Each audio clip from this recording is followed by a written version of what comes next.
Tila hindi maitatanggi na inabangan nga ng mga fans ang pelikulang Hello Love Again na pinagbibidahan ni nakapamilya actress Catherine Bernardo at kapuso actor Alden Richard.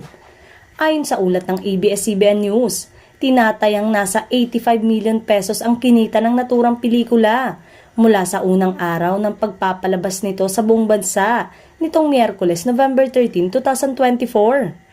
Bukod umano sa pagiging top local movie na nagkaroon ng highest opening gross sa unang araw nito sa takilya, naitala rin nito ang pinakamaraming sinehan nagbukas para sa pagpapalabas nito, kung saan mapapanood ito sa 656 local cinema sa buong bansa.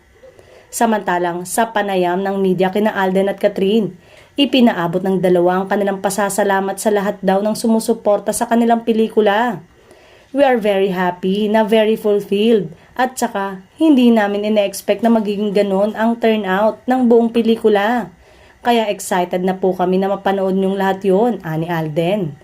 Nagpasalamat din si Catherine sa mga tumatangkilik daw ng midnight screening, maging ng black screening at sa mga manonood pa raw.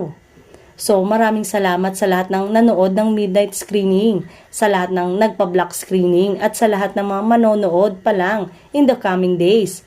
Thank you so much for all the support. Sobrang saya namin kagabi. Thank you. Ani ng bidang aktres.